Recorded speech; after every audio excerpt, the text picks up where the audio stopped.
temannya salah satu dari apa yang sudah kita bicarakan selama di kelas, kalian sudah hafal dengan modelnya paper saya ya. Nanti dipresentasikan di minggu terakhir sebelum UAS, oke? Oke, chapter ini tentang country risk. Jadi country risk itu adalah assessment of potential risk associated with making investment and doing business in a country due to country specific factor.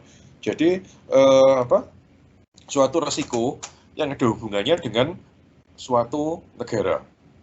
Misalnya, zamannya Soekarno dulu kita pernah melakukan yang namanya nasionalisasi. Jadi kalau ada perusahaan asing, pemerintah Indonesia dianggap itu punyanya pemerintah. Orang yang punya orang asingnya diusir dari Indonesia. Nah, itu namanya nasionalisasi, pernah terjadi. Nah, ini salah satu bentuk country risk. Jadi kita sudah invest di suatu negara, tahu-tahu aset kita di negara itu dinasionalisasi oleh negara tersebut. Nah, ini salah satu contoh dari country risk. Atau yang lebih umum, misalnya perang. Kita invest suatu negara, tiba-tiba negaranya perang. Ya, namanya tempat perang, ekonominya porak-poranda, sehingga investasi kita rugi. Nah, itu country risk. Suatu resiko yang berhubungan dengan spesifik suatu negara. Beda dengan misalnya kita invest, terus tiba-tiba ada COVID. COVID kan semua negara kena, seluruh dunia kena. Ya, itu bukan country risk, karena semua negara kena. Ini yang berhubungan dengan country specific factor. Oke, contohnya nasionalisasi. Contohnya di Indonesia dulu pernah ada nasionalisasi. Currency control, misalnya kita ekspor ke Amerika, dari Indonesia ekspor ke Amerika. Kita mengharapkan dolar menguat atau melemah?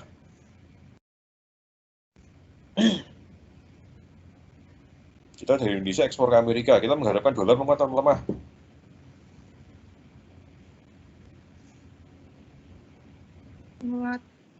Menguat, agar ekspor kita jadi murah. Tiba-tiba Amerika seperti saat ini melakukan yang namanya quantitative easing, yaitu karena ada krisis ekonomi akibat COVID, Amerika itu sekarang lagi nyetak duit banyak-banyak, kemudian disebar di pasar. Namanya nyetak duit banyak, dolarnya melemah, sehingga ekspor kita jadi mahal. Nah, ini contoh dari currency control, spesifik terhadap suatu negara. Trade control, jadi pembatasan ekspor impor. Misalnya misalnya kita punya usaha ekspor rotan dari Indonesia. Dulu ekspor rotan itu salah satu jenis ekspor yang cukup menguntungkan. Terus tahun berapa, sekitar 5 tahun lalu itu Indonesia mengeluarkan peraturan dilarang ekspor rotan. Rotan harus diolah dulu jadi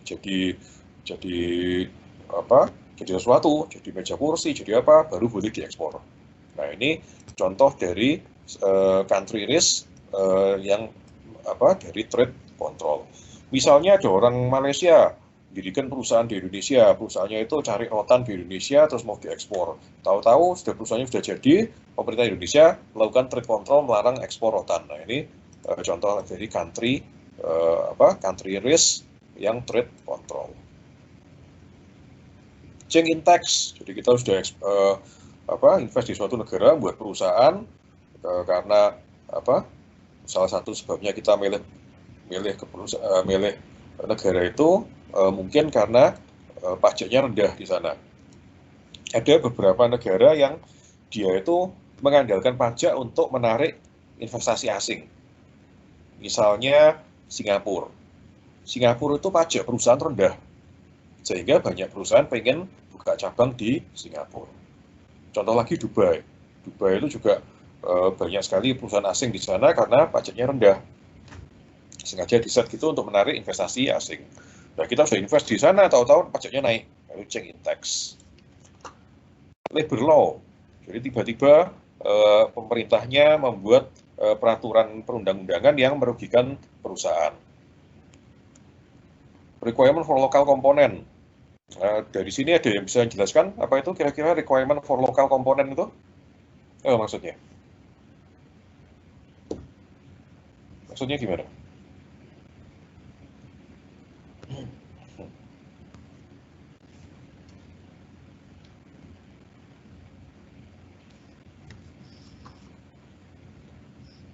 Government for local component itu maksudnya pemerintah suatu negara memberikan syarat pada perusahaan-perusahaan di sana kalau mau merakit sesuatu sekian persen barangnya harus dari lokal. Jadi buat mobil kan spare partnya macam-macam.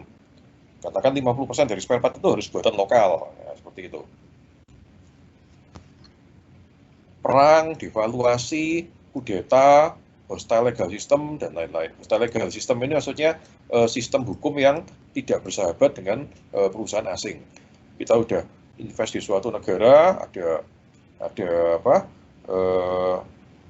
perselisihan hukum dengan pihak lain, terus karena kita pihak dari asing dinyatakan kalah sama pengadilannya. Nah ini contoh-contoh dari country specific factor, country risk. Oke? Kalian bayangkan kira-kira gimana country risk?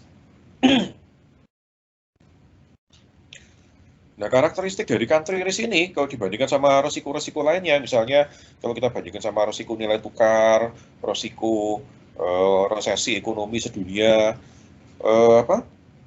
karakteristiknya adalah no legal protection. Legal protection kan dari suatu negara. Nah, kalau negaranya itu yang buat peraturan, kita minta perlindungan ke siapa? Kan tidak ada. Contoh yang terjadi barusan, tahun 2012, ini sudah kita bahas, pernah ada krisis di Uni Eropa gara-gara pemerintah Yunani bangkrut, tidak bisa bayar utang, tidak bisa bayar government bond. Karena tidak bisa bayar, pemerintah Yunani mengumumkan bondholder will receive only 15% in cash and 31,5% in the form of new bond. Mestinya kalau ada government bond mature, jatuh tempo, ya 100% dibayarkan ya. Tapi karena pemerintah Yunani tidak punya duit, mereka mengumumkan yang dibayar cuma 15%. Yang ini diterbitkan obligasi baru. Jatuh temponya masih 11-30 tahun lagi. Nah, kalau misalnya ini yang karena ini yang buat peraturan pemerintah, ya kita tidak bisa apa-apa. Misalnya kita yang ngutangi ke suatu perusahaannya tidak bisa bayar, kita bisa nuntut ke pengadilan. Nah, kalau pemerintahnya yang tidak bisa bayar terus buat peraturan gini, kita mau nuntut siapa? Kan tidak bisa nuntut siapa-siapa. Ya udah terima aja.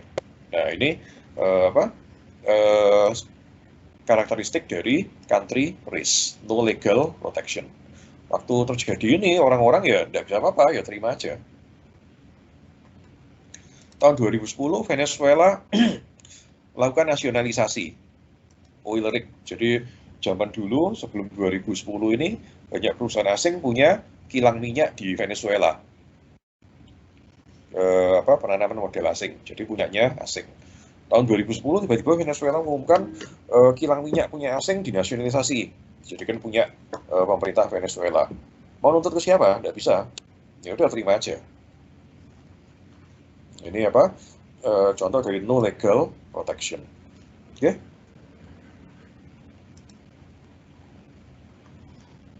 Nah, country risk ada 3 komponen, politik, ekonomi, sama subjektif factor. Jadi kalau kita ngomong risiko country risk itu ada salah satu dari 3 ini.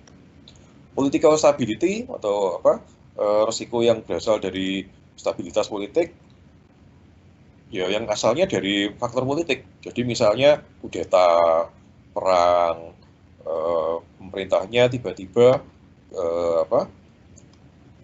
tidak suka sama asal negara kita. Contoh ini, sekarang yang lagi berselisih itu kalau di dunia internasional kan Cina sama Amerika kan ya. Tahun lalu 2020 itu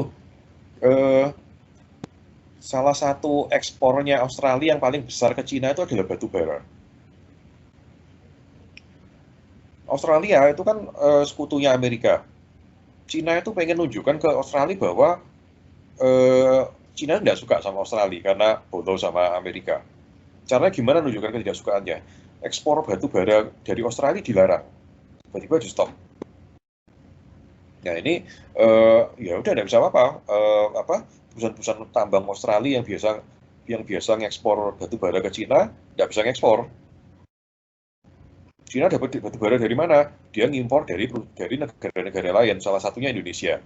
Sehingga kalau kalian invest saham tahun lalu itu pernah perusahaan batu bara Indonesia naik cukup banyak gara-gara itu. Jadi Cina stop dari Australia, ngimpor dari negara lain termasuk Indonesia. Kenapa tiba-tiba stop? Padahal sebelumnya aman-aman aja, sebelumnya lancar-lancar aja ekspor batu bara dari Australia. Karena Cina yaitu menunjukkan ke Australia bahwa dia tidak suka sama Australia karena terlalu pro sama Amerika. Nah ini contoh dari yang faktor politik. Kita tahu dari mana suatu negara itu country risk bagian politiknya itu tinggi atau rendah. Dapat diukur dari frekuensi of change of government misalnya. Jadi suatu negara kalau governmentnya, pemerintahnya sering gonta-ganti, itu menunjukkan suatu negara secara politik tidak stabil, sehingga rawan kalau kita mau invest di sana. Negara ASEAN yang barusan ada kudeta, negara mana?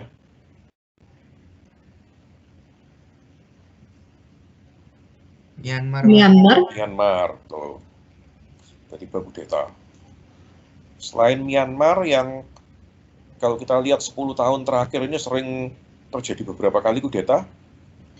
Turki, Pak, Turki.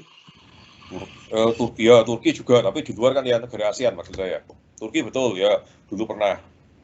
Negara ASEAN selain Myanmar?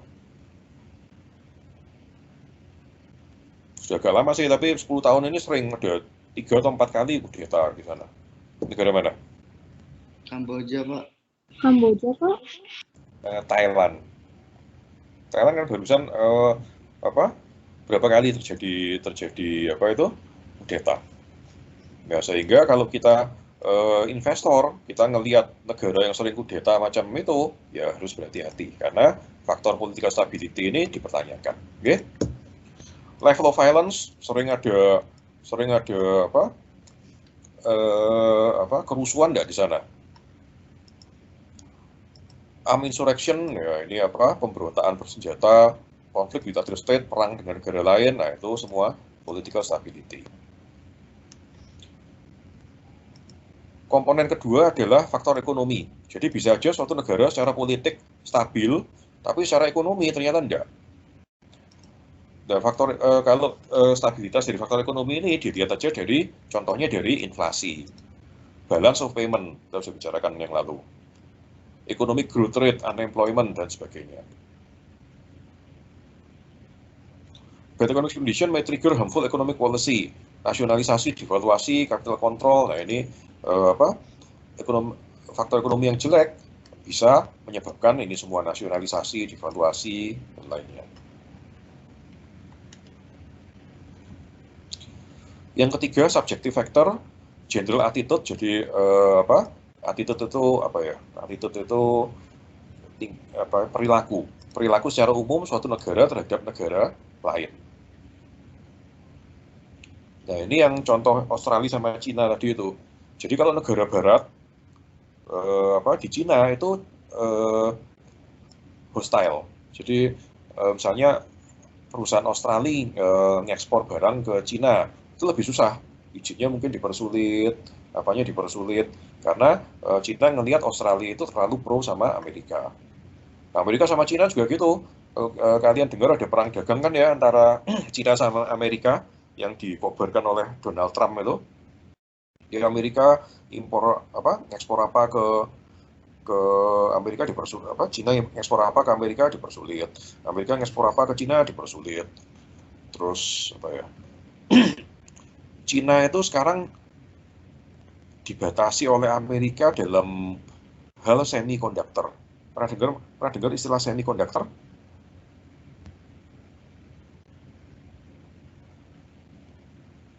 Semikonduktor itu IC chip. Jadi kalau kalian laptop kalian dibuka kan ada namanya motherboard yang hijau-hijau itu. Di motherboardnya itu ada yang hitam-hitam itu, kotak kecil hitam-hitam itu namanya IC chip. Itu yang kalau yang garai laptop mahal itu ya IC-nya itu otaknya laptop itu. IC chip eh, ya namanya sekarang zaman teknologi, semua barang elektronik perlu IC.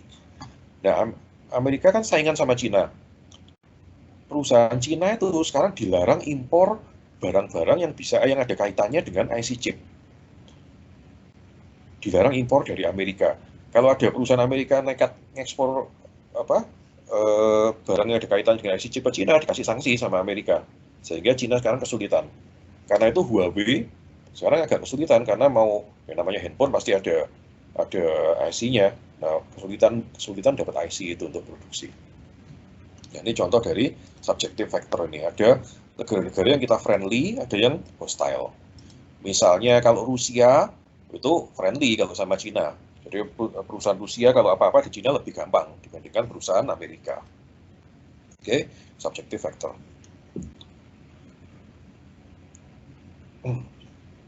Can be seen from tax advantage, ownership regulation, equity of law, dan sebagainya. Jadi bisa kita lihat dari peraturan-peraturan apakah suatu negara itu dipersulit atau dipermudah di negara lainnya. Oke. Ini ada suatu perusahaan, suatu think tank yang mengeluarkan ini profit opportunity recommendation. Ini laporan tentang suatu negara itu beresiko atau tidak, dilihat dari ketiga faktor ini. Ini saya cari datanya yang lebih baru, tidak ada, karena dulu gratis, sekarang bayar. Jadi kalau dulu saya baca ini gratis, sekarang perlu bayar, kalau bayar ya susah. Tahun 2003 waktu saya masih bisa baca ini, Indonesia rank nomor 47 dari 50 negara. Jadi mereka cuma mengeluarkan 50 negara yang paling besar-besar, Indonesia termasuk. Dari 50 itu Indonesia nomor 47, jadi cukup berisiko. Paling aman itu Swiss, paling stabil, paling 82 dari 100. Warning sign of high country risk, jadi kalau kita mau melihat suatu negara itu country risk-nya tinggi atau rendah, atau kalau suatu negara country risk-nya tinggi bisa dilihat dari apa? Pertama, capital flight. Capital flight itu adalah orang berlomba-lomba mengeluarkan aset dari negara tersebut. Jadi orang yang punya uang dari negara tersebut mindahkan uangnya ke luar negeri. Namanya capital flight. Transfer of saving by citizen to abroad. Ini pernah terjadi di Indonesia tahun 97-98 waktu krisis Asia itu. Jadi waktu itu kan ada banyak bank yang bangkrut. Kalau banknya bangkrut, duitnya kita hilang. Zaman dulu belum ada LPS, lembaga penjamin simpanan. Kalau sekarang kalian naruh duit di bank, banknya bangkrut, oleh LPS duitnya diganti. Jadi zaman dulu tidak ada. Dan kejadian beberapa bank bangkrut, duitnya hilang. Sehingga orang-orang takut. Nah, orang-orang takut duitnya rame-rame ditransfer ke bank di luar negeri. Nah, ini namanya capital flight. Kenapa kok orang-orang melakukan capital flight? Ya, pertama government regulation, tax and lower, mungkin suatu negara tidak punya duit, kemudian duitnya orang-orang dipajakin, nah itu ini tax. Expected high inflation, kalau kita memperkirakan inflasi akan tinggi, berarti kan kalau inflasi tinggi kan mata uang melemah kan ya. Kita ngira inflasi setelah ini tinggi, rupiah akan melemah, ya, rupiahnya kita tukar dolarnya taruh di bank di Amerika gitu. Expected devaluasi, possible seizure by government. Seizure by government ini pemerintah ngambil duitnya kita. Jadi kalau misalnya kita naruh duit di bank, pemerintah langsung bilang ini duitnya diambil jadi punya negara. Ini contohnya kalau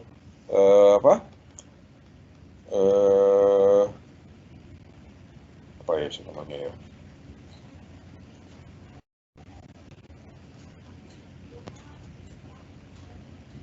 Misalnya duitnya teroris gitu ya, ditaruh di bank suatu negara, nah pernah bisa negara langsung duitnya diambil karena duitnya teroris gitu, itu seizure by government.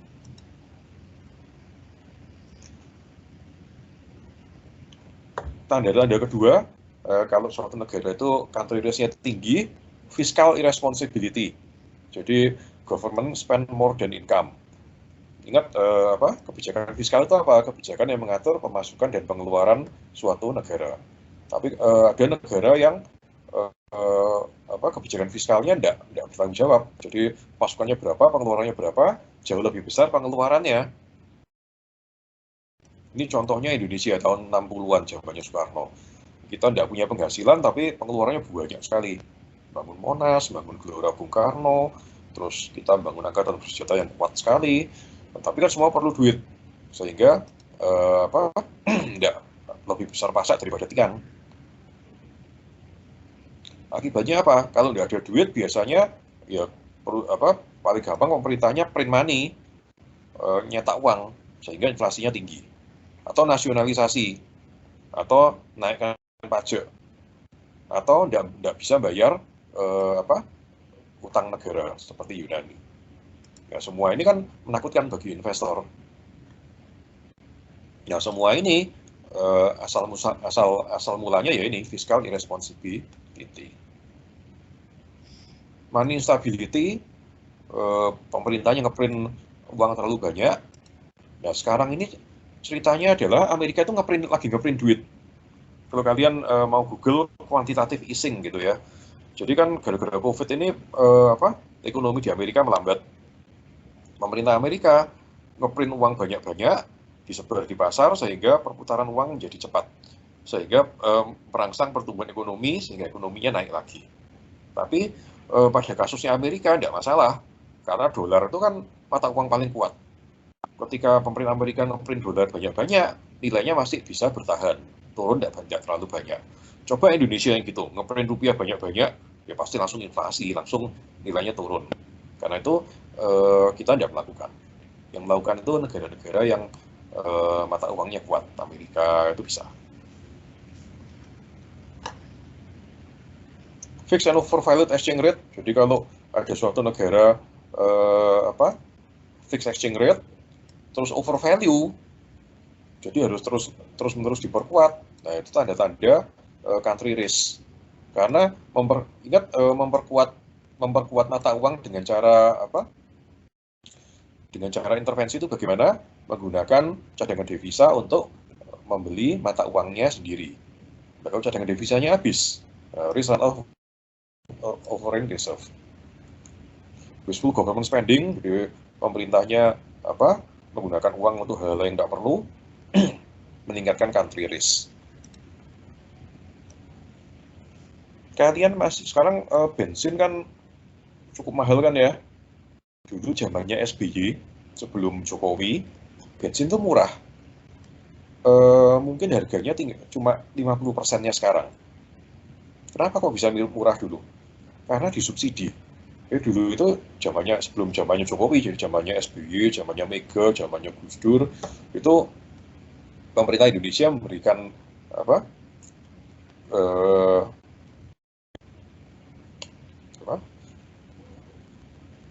membantu rakyatnya beli bensin sehingga harga bensin murah, disubsidi. Tapi ini wasteful harusnya, karena subsidi itu kan harusnya harus tertuju untuk orang miskin. Nah, kalau yang disubsidi bensin, yang beli bensin itu orang yang punya mobil. Makin besar mobilnya kan beli bensin makin banyak karena mobilnya makin boros bensin. Berarti yang kaya-kaya itu makin menikmati subsidinya, yang miskin tidak punya mobil malah tidak menikmati. Sehingga ini wasteful. Nah, ini contoh wasteful government spending yang menunjukkan high country risk. High natural resource with low human resource, ada istilahnya Dutch disease.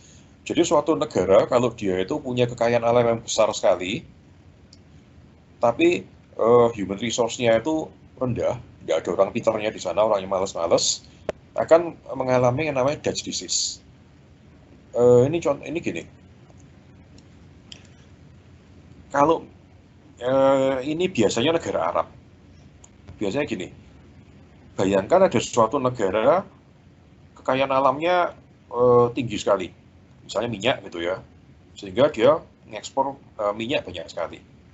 Kalau dia ngekspor minyak banyak sekali, mata uangnya dia gimana? Menguat atau melemah?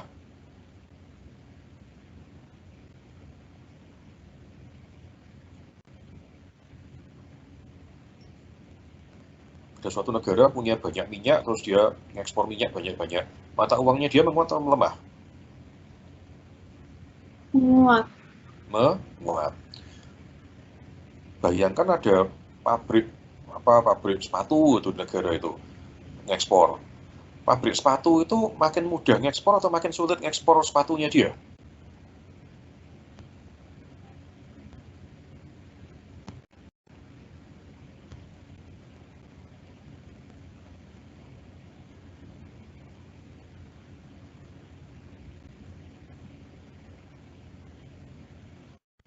Di suatu negara kaya minyak, dia ekspor minyak banyak-banyak sehingga mata uangnya menguat. Kalau ekspor naik, mata uang naik kan ya, mata uang menguat. Ada pabrik sepatu di negara itu. Pabrik sepatu itu makin mudah ngekspor atau makin sulit ngekspor dengan mata uang menguat ini?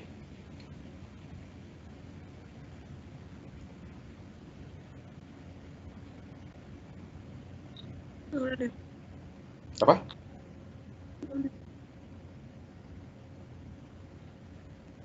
Makin mudah ngekspor atau makin sulit ngekspor? Ayo, sudah selesai UTS. Kalau mata uang menguat, ekspor jadi mahal atau murah?